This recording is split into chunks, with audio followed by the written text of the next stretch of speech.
Big 12 in the Lone Star State. The red-hot Houston Cougars welcome the Arizona Wildcats to TDECU Stadium with bowl and playoff implications hanging in the balance.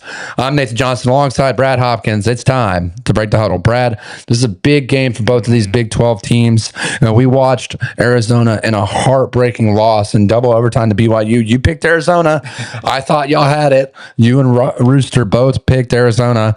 I picked BYU. I was lucky enough to come out with the win there. And look, BYU survives. We're going to be talking about them in a minute for their big game this week. But for now, the Houston Cougars are rolling. They've got a big momentum going at home in Houston. After the one-sided result a year ago, do you think Houston's offense has evolved enough to flip the script this time? It starts with Connor Weigman, the A&M transfer.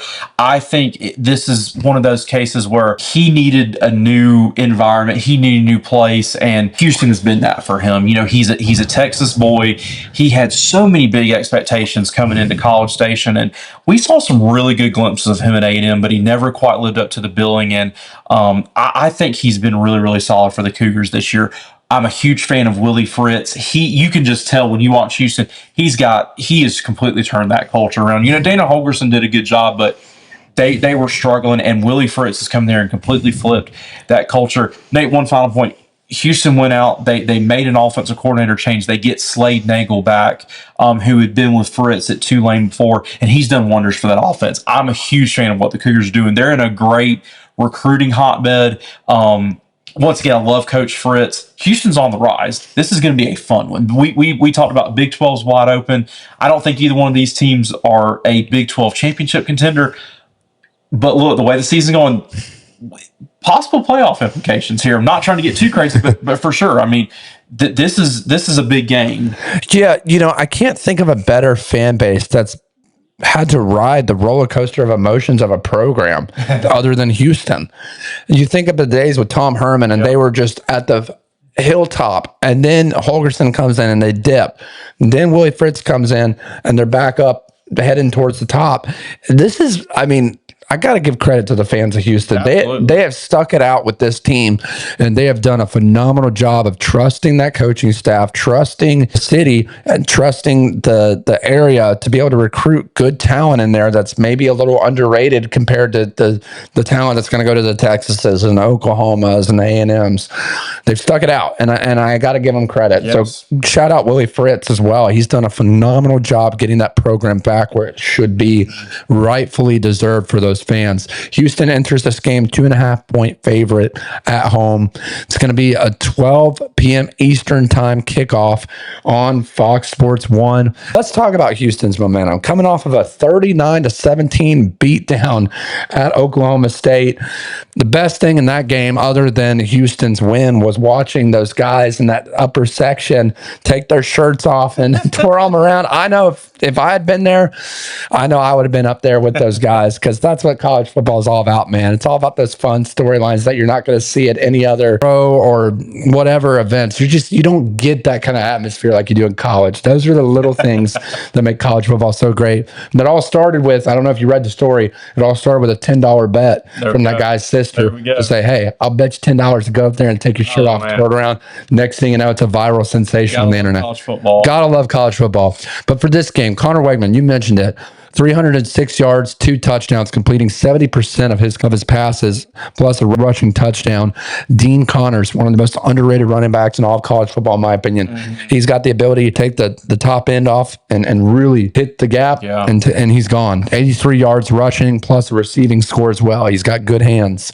Amari Thomas, 157 yards on 7 catches, 22.4 yards per catch in that game. And granted, it's Oklahoma State. They're in a little bit of a dismal state of mind there, but they're 4-2 against the spread this season, covered 3 straight at home favorite. That's pretty impressive. Fritz group finally looks balanced. Weigman's precision, Connor's patience, and tempo that stresses defenses horizontally. That's exactly what Willie Fritz wants to do with this team. Brad, my question to you is, how big of a role does Connor Weigman's decision-making play in Houston staying consistent week to week? This is a veteran quarterback in Connor, and he's playing some big time games in the SEC. he's just getting it done, Nate. I love what he's doing. Nate, something that has also impressed me in the games that I've watched this year with Houston is, they're utilizing his legs. He's not, look, he's not a guy that he's gonna, just absolutely break your back with his rushing ability. But he is a guy that can keep plays alive, that can scramble and really hurt you if as a defense you don't stay in your lanes and keep him honest. He's just been so smart with the football. I love the weapons that he has. You mentioned Amari Thomas. I'm just love what this Houston team has built. They're just so consistent. I don't know that they have, just that one star of the program. It's got to be Connor Weigman. It is Connor, absolutely. It's just a good, solid team, and I think a key, as you mentioned it, they're balanced. Connor's their running back. He's very, very talented. Him and Weigman, running the ball and Connor's ability to keep it is going to be key on in this matchup with Arizona. Yeah, and give credit to Weigman as well. He comes over from A&M, highly anticipated guy at A&M, and it just doesn't pan out for him. He gets a fresh start, and he makes the most of it. Yes. He's been battling injuries throughout the last couple of years, and he's stuck it out. He's stayed patient, and he's done what they've asked him to do. And I just got to give a lot of credit to him as a player. And you look at their tight end, Koziel. I love this guy, number 9. He is absolute star and playmaker for that Houston offense, and he's the type of guy that almost reminds me of that Jason Witten type security blanket for this Houston offense, because of the fact that, like you said, they don't have a world beater out wide at the wide receiver position. He really relies on Koziel a lot in this offensive play, and I love what they're doing offensively. Let's talk about, on the other side, Arizona's rebound attempt coming up this weekend. Another program that, by the way, has been through a lot of an emotional turmoil over the last couple of years. Jedd Fisch brings them from nothing to something. Then he leaves to go to Washington. Noah Fifita stays behind, has been balling out. I hate it for Arizona as well, because what Jedd Fisch was building there was something special. Oh, absolutely. And I'm personally surprised he took that job. Now, he's turned it around pretty quickly, year 2 for Washington. And I think they're, 5-1 or 4-2 at this point. So give credit to him and taking that big time job. It's probably something he's been looking forward to, but I hate it for the Arizona fans. I really do. They fell short, 33-27 in last week's double overtime loss to BYU, cost them ranking momentum. Now they come into this game. Noah Fifita, 25-45, 219 through the air, 2 touchdowns, 1 pick. Kendrick Riscano, 13 carries, 90 yards, averaging 6.9 yards per carry. Chris Hudson, another guy, 9 catches, 106 yards on that Wildcats offense. 4-2 against the spread, 2-1 as underdogs this year. You got to like their chances in this game. 7-3 against the spread as dogs of under 3 points since 2018, which is an interesting stat. I think the narrative coming into the game this week for Arizona is the fact that Fafita's quick reads keep Arizona dangerous. This is a talented quarterback, man. I love this guy. Kind of reminds me, and I know I'm going to throw an NFL comparison out here, and I didn't even have this in my notes, but I just, on the fly, I'm going to say Kyler Murray. Another Arizona guy. It's kind of undersized, but really throws you off in his ability to play. Yeah. I really like his speed, his ability to improvise and go out of the pocket, make plays when need be. The offensive line allowed steady pressure in Provo. He was under duress all night long, and the Wildcats have lost 4 straight road games as dogs now. Not good. Do you think Arizona's offense can protect Fifita long enough to take those deep shots against Houston's secondary? Yeah, Noah he's a baller. He is so much fun to watch. Arizona's got to be better up front, and Houston defense that I believe they're going to come and they're going to attack. I think the thing with Fifita, though, is he's not a guy that necessarily, when he scrambles, it's not to run, it's to create more time to give his receivers a chance to break open. Once again, a guy that you've got to stay consistent in your pass lanes. You've got to be disciplined, or else he'll kill you. There were times he really exposed BYU. Just didn't have enough gas at the end there. That to me is really the matchup. I personally think Houston is going to score points. If Arizona is not able to do it consistently, I think this is one that could get out of hand. I agree.